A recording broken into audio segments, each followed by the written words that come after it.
Bem-vindo ao Electrified. Sou Dylan Loomis. Na última semana, descobri que estava com uma infecção sinusal, não alergias, e por isso estive ausente. E pelo resto dessa semana, estarei viajando para fora da cidade. Então, o próximo vídeo do Electrified deve ser na segunda-feira, dia 22. E como você deve imaginar, já estou ansioso para voltar à rotina. Então vamos começar rapidinho hoje com o Tesla Road, destacando que o Cybercab recebeu o certificado de conformidade da EPA. O veículo cumpre todos os padrões federais de emissão do Clean Air Act, podendo ser legalmente vendido ou comercializado nos Estados Unidos. Agora deixa eu dizer que sabemos que é um pouco mais complicado e envolve mais coisas do que isso, já que se trata de um veículo totalmente autônomo e os estados podem ter algo a dizer.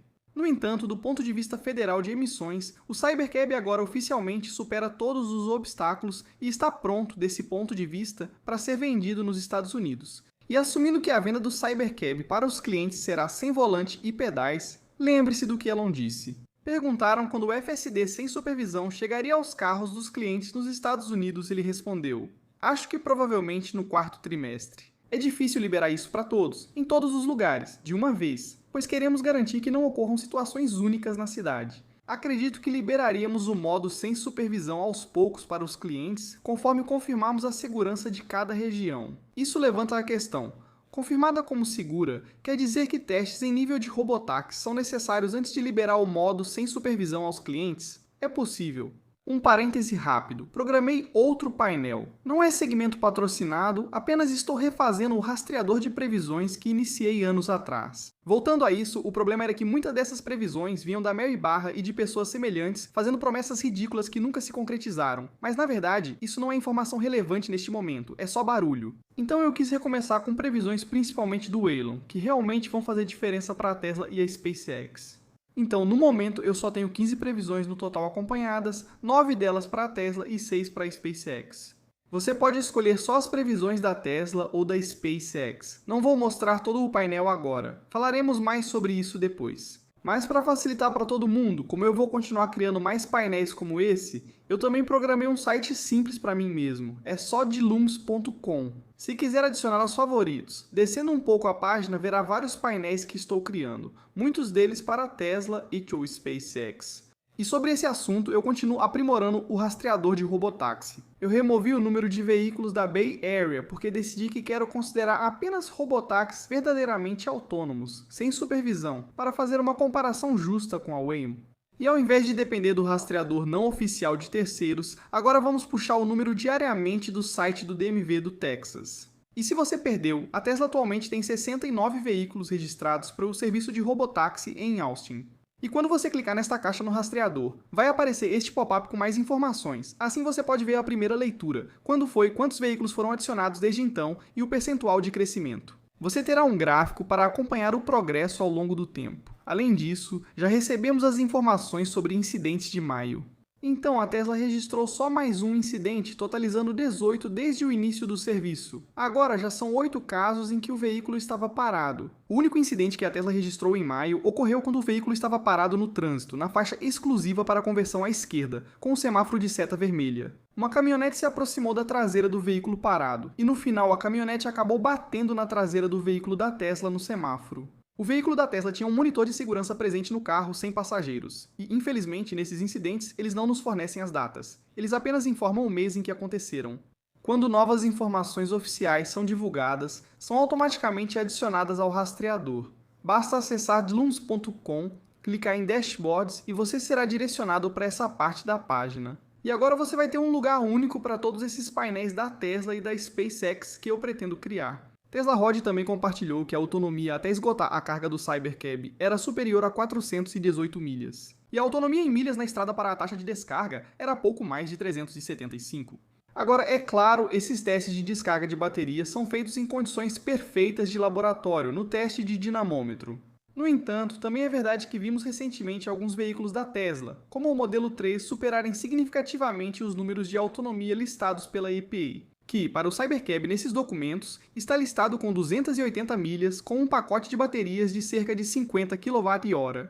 Mas nessas condições de laboratório, considerando os 53 kWh da recarga, ou seja, a energia adicionada ao pacote, E esse número de 418 milhas, isso dá mais de 7,8 milhas por quilowatt-hora nessas condições de laboratório, o que é algo inédito. Também é interessante que no documento dizia que o veículo era de tração dianteira, como esperávamos, mas eles também testaram um modo de direção com tração nas 4 rodas em algumas entradas. O documento informa que a frenagem regenerativa atua só nas rodas dianteiras, portanto, vale observar a diferença entre tração dianteira e nas 4 rodas. Vamos observar como as versões de produção evoluem. O Cybercab agora está mais próximo de ser reconhecido federalmente e pronto para venda. Nos documentos dizem que a vida útil esperada é de 150 mil milhas, mas acho que esse valor é baixo. E os documentos indicam que o peso do Cybercab é de 3.113 libras, o que é cerca de 1.200 libras mais leve do que algumas variantes do Model E-Class. Mas agora podemos ter bastante confiança de que o pacote de baterias do Cybercab terá em torno de 50 kWh de capacidade utilizável. E os Cybercabs continuam se acumulando. Aqui neste vídeo do Spencer em Dallas, há cerca de 50 Cybercabs estacionados no pátio, mas dizem que todos ainda têm volante. Airwave compartilhou fotos da pista de testes em construção na Diga Austin e uma filmagem aérea do estacionamento. E nessa imagem você pode ver mais de 80 Cybercabs no pátio. E a informação que vem de Joe Tetmeier é que pode haver mais de 1.000 Cybercabs agora sendo testados por aí. Esse importante obstáculo do Cybercab foi superado e os resultados estão tão bons ou melhores do que esperávamos. Isso é uma ótima notícia, mas ainda temos todos esses Cybercabs com volante e pedais, o que me faz pensar que essa fase de teste deve durar mais algumas semanas. A maioria de vocês aqui já viu o Play Note Pin S, o patrocinador deste vídeo. E como tantos de vocês se interessaram por isso, eles me deram a oportunidade de falar sobre o Note Pro. O Note Pro é focado em reuniões e gravação de chamadas, que vou mostrar em seguida. E como vocês podem ver, ele tem um perfil muito fino e elegante, e aquela mesma ativação com um botão só. E sim, quero dizer, está quente agora, neste momento, quero dizer. Estávamos na piscina. Quando a ligação acaba, basta clicar uma vez ou encerrar a gravação no App Play no celular. Em segundos ela vai para a nuvem. Você recebe uma transcrição completa da conversa, você recebe um resumo da conversa e também a gravação de áudio completa de toda a conversa, caso queira ouvir tudo de novo. Para você ter ideia da qualidade, aqui está. Eu estou na casa dos 30 graus todo dia no sol, o que para mim está ótimo. Sim, vi alertas de onda de calor. Captou claramente minha voz e a da pessoa na ligação, sem estar no Viva Voz, era só uma conversa normal. Uma das minhas coisas favoritas é o resumo automático desses tópicos de conversa. Se eu quiser relembrar o que falamos no último telefonema, você tem esses tópicos em lista para refrescar a memória. E lembre do recurso AskPlayed IA. Se eu quiser lembrar de algo, posso perguntar: onde foi a viagem de golfe dele? Pela conversa, a próxima será em Kohler. Correto. Tenho usado esses dispositivos quase diariamente. Só parei nesta última semana por causa de uma infecção sinusal, então não conversei com ninguém. Nem tive energia para fazer minhas sessões habituais de brainstorming. Plaid Note Pin S e Note Pro são, na minha opinião, excelentes e acessíveis, com software que seguirá melhorando. Sei que muitos de vocês pensam como eu. Vocês conversam sobre negócios ou vida e às vezes tentam lembrar o que foi dito ou quando ocorreu a conversa. E agora toda essa adivinhação não é mais necessária. Você tem esse banco de dados em nuvem, que pode ser organizado e filtrado com a ajuda da IA, para reunir todos os seus pensamentos, relacionamentos, conversas e anotações de reuniões em um só lugar. Os dias de anotar com papel e caneta acabaram. Para conferir e apoiar o canal, todos os meus links com descontos estão na descrição. Aproveitem! Mudando para o FSD supervisionado, temos um vídeo que aparentemente vazou e está circulando mostrando o FSD da Tesla na China. Este vídeo deveria ter sido publicado na página oficial da Tesla na China.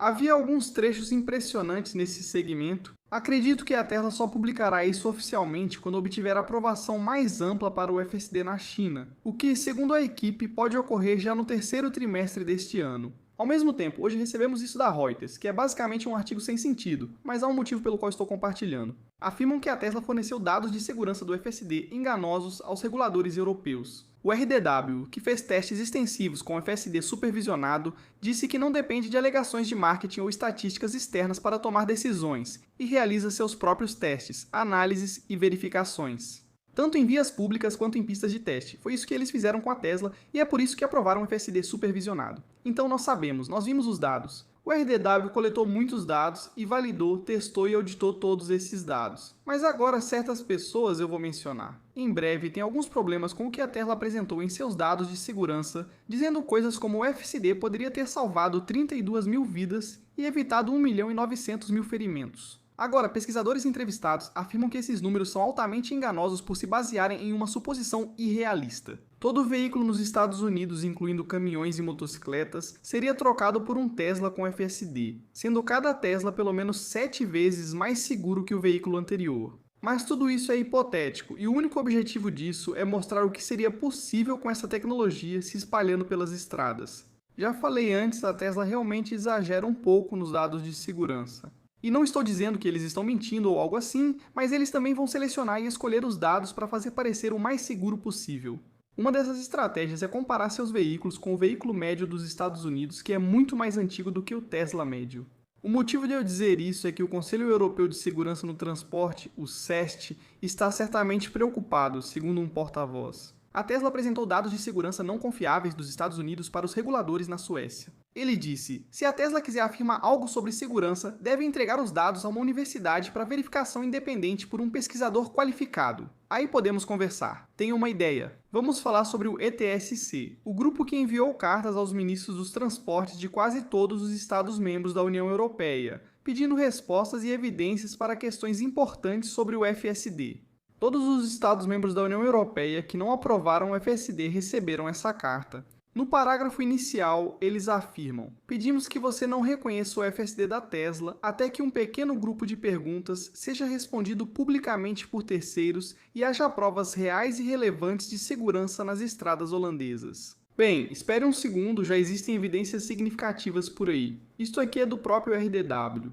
Essa é uma organização que não é a Tesla, e eles disseram que o FSD foi extensivamente examinado e testado por mais de 1 ano e meio em nossa pista de testes e em vias públicas. E eles disseram que usar o FSD da Tesla contribui positivamente para a segurança viária. Voltando à carta da ETSC, eles questionam: o sistema foi comprovadamente de forma independente capaz de aumentar a segurança sem criar novos riscos? Eles dizem que o RDW afirma que isso torna as estradas mais seguras, mas não há evidência pública que comprove. Mas a verdade é que tem, pois já foram feitos milhões de quilômetros em testes e agora em implantações reais com clientes. O ETSC questiona por que esses países são pressionados a adotar um sistema atualmente investigado pelas autoridades federais dos Estados Unidos. Só para simplificar, posso te dizer facilmente o porquê. Um sistema não precisa ser perfeito para já melhorar significativamente a segurança nas estradas. Entra o FSD da Tesla. Porque não podemos esquecer, ele ainda é supervisionado, então pense nisso. A Comissão Europeia de Segurança no Transporte argumenta que Holanda, Lituânia, Estônia, Dinamarca e Bélgica, assim como seus reguladores, na verdade não sabem o que fazem e realizam um trabalho ruim. Mas a realidade é que a ETSC, seus apoiadores, doadores e financiadores estão francamente com medo de o FSD supervisionado conseguir essa aprovação mais ampla. Então, eles estão fazendo tudo o que podem para atrasar todos os outros países de adotarem o FSD da Tesla. E por que eu penso isso? Se você observar os parceiros corporativos da ETSC, verá a Toyota Motor Europe, uma empresa sem planos para competir com a abordagem da Tesla para a autonomia. Ou que tal este membro, o Conselho Alemão de Segurança Viária? E, obviamente, o Conselho Alemão de Segurança Viária trabalha muito de perto com empresas como Mercedes, BMW e VW, que aparentemente estão todas desenvolvendo suas próprias plataformas de direção autônoma. Mas, como sabemos, nenhuma delas chega perto da capacidade do FSD da Tesla. Então, claramente, 2 dos maiores membros e parceiros corporativos têm incentivos bem claros para atrasar a Tesla de qualquer forma que puderem. Sinceramente, se eu fosse regulador em uma dessas 5 empresas onde o FSD supervisionado foi aprovado, me sentiria ofendido pelo ETSC basicamente dizer: vocês nem consideraram essa lista básica de perguntas? E sabemos que a Alemanha tem muita influência por lá, e sabemos que a maioria das empresas locais de lá está seguindo esse caminho de múltiplos sensores e redundância extra. Então, se o FSD somente com visão da Tesla receber essa aprovação ampla em toda a União Europeia, as empresas locais de lá vão ter que responder a algumas perguntas sérias. Alguns vão dizer que eles só estão sendo cautelosos e não querem apressar o lançamento da nova tecnologia. Mas pessoal, convenhamos. Qualquer pessoa que já usou o FSD da Tesla sabe que as estradas são muito mais seguras com ele do que sem ele. Eu diria que mesmo sem supervisão do software, o que não recomendo, apenas menciono. Se todo veículo da Tesla tivesse o FSD ativado e ele fosse responsável por toda a direção, as taxas de acidentes e a gravidade desses acidentes ainda seriam significativamente menores do que se fossem humanos dirigindo. Vocês sabem, ainda tenho reclamações sobre o sistema atual. Vamos observar como esses países vão responder, mas na minha opinião o pânico já começa a surgir. E eu disse que tenho minhas frustrações com o 14.3.3, então quero mostrar alguns trechos para vocês, mesmo sabendo que o 14.3.4 já está sendo lançado, e as primeiras avaliações são muito boas. Elon chamou o ponto 3 de sensacional, mas na minha experiência não foi. Segue o primeiro trecho. Dirigindo com o FSD a 80 km/h, enquanto um ônibus escolar se aproxima só com a seta esquerda ligada. Observe, apenas isso está ativado. Esse ônibus não estava parando para deixar crianças descerem, mas o FSD começou a desacelerar lá atrás e chegou a reduzir até cerca de 8 km por hora antes de eu pisar no acelerador para continuar passando. Mas, de novo, o ônibus só ia virar à esquerda. O FSD não deveria ter freado. O comportamento no estacionamento, para mim, está inutilizável. Ele devia estar estacionando em algum lugar à direita, nesse estacionamento do campo de golfe. Mas por algum motivo, o FSD decidiu fazer um passeio panorâmico e acabou entrando no campo de golfe, justamente onde a rua vira a trilha dos carrinhos de golfe. Parei e não deixei continuar. Para você saber, todos esses clipes foram de cerca de uma semana dirigindo, mas aqui era um cruzamento tradicional, bem fácil, de 4 vias. Você pode ver que eles têm a própria placa de pare ali, mas por algum motivo o FSD começou a avançar e depois parou no meio do cruzamento. E para te mostrar, aqui está o outro ângulo pelo lado esquerdo. Certamente não há motivo algum para parar, mas ele avança e depois simplesmente fica ali com a frente no meio da faixa. Esse é o motivo principal de eu não usar o DOT 3 com passageiros, pelas freadas bruscas. Aqui, por causa daquele pássaro, ele parou e foi de cerca de 45 para 30. Então, voltando, você vai ver que estamos a 44 e esse pássaro aqui faz o FSD pisar forte no freio. E em 1 ou 2 segundos a gente cai para menos de 30, o que no vídeo não parece nada. Mas vocês sabem que essa é aquela situação em que se você tem alguma coisa no banco, vai acabar no chão. E se tivesse um passageiro no carro, ele com certeza levaria um susto e ficaria se perguntando o que está acontecendo. Agora, essa aqui é um pouco diferente. Eu só quero mostrar o que meu Tesla capturou na câmera. Sim, um transformador explodiu e eu consegui ver o processo de arco elétrico bem atrás de mim em tempo real. Então, isso com certeza foi uma surpresa inesperada enquanto eu esperava a Ashley sair da loja. Mas é realmente muito legal ter seu carro cercado de câmeras para capturar coisas assim. Mas de longe minha maior reclamação é o estacionamento. Estávamos em um estacionamento com saída fácil, bastava virar 2 vezes à direita para sair, mas ele foi para a esquerda. E eu não vou mostrar o vídeo inteiro, mas só para explicar, a gente atravessa toda a garagem e sai. E então, a gente já tinha começado aqui, agora fomos até lá no final, agora estamos voltando para onde começamos. E então ele volta para a garagem. Lembre-se, estamos tentando sair para a estrada agora, mas decido deixar rolar e ele retorna ao ponto inicial. Aí penso, beleza, ele vai resolver. Na segunda tentativa, vá para o outro lado da garagem em direção à saída. E ele encontra a saída, mas quase vira à direita e ficaria preso em um loop, quando só precisava virar à esquerda para sair. Sei que tudo isso parece negativo. E de novo, 99% das vezes é incrível. Ele levou Ashley e eu por mais de 1 hora sob chuva forte, igual ou pior que essa, sem cometer nenhum erro. Eu só queria compartilhar alguns dados sobre por que não estava tão empolgado com o ponto 3. É por isso que penso assim. Quando vejo o Elon chamar o ponto 3 de incrível e crio expectativas, e aí essa é a minha experiência. Em resumo, fica cada vez mais difícil para mim acreditar no que ele diz. Eu deveria ter gravado mais vídeos no estacionamento, pois estamos falando de situações em que nem era o estacionamento certo. Como disse, a versão 14.3.4 está sendo lançada e muitos estão elogiando. Se não for amplamente distribuída, imagino que seja porque algumas pessoas ainda enfrentam problemas e retrocessos na navegação e saídas perdidas na rodovia. E mais uma vez, na minha experiência com a versão 1.3, a navegação está pior do que nunca. E pelo visto, a Tesla vai fazer as mesmas instalações pré-fabricadas para os carregadores do Tesla Semi que faz para os Superchargers normais. Isso graças ao registro dos detalhes da unidade Mega Charger pré-montada. Então, ao invés da Tesla passar semanas cavando valas, concretando e conectando esses barramentos de alta tensão no local, a Tesla vai fazer a maior parte disso na fábrica. Assim, quando essas unidades chegarem ao local, elas já estarão completas e só precisam ser posicionadas em um espaço no estacionamento, conectadas à rede elétrica e ligadas. E como já falamos, isso não só torna todo o processo muito mais rápido, mas também o torna mais barato. E sabemos que para o Tesla Semi ser adotado em larga escala, quanto mais rápido e acessível essa infraestrutura for construída, melhor. Então é por aqui que vou encerrar por hoje. Tenho várias tarefas antes de viajar por alguns dias. Como disse, o plano é retomar a rotina na próxima segunda-feira. Então aproveite essa pequena pausa do Electrified. Não se esqueça de conferir os links do Plaid abaixo, o Note Pro ou o Note PNS. Eu realmente uso um ou outro quase todos os dias. Desejo um ótimo dia e semana a todos e agradeço muito aos meus apoiadores no Patreon.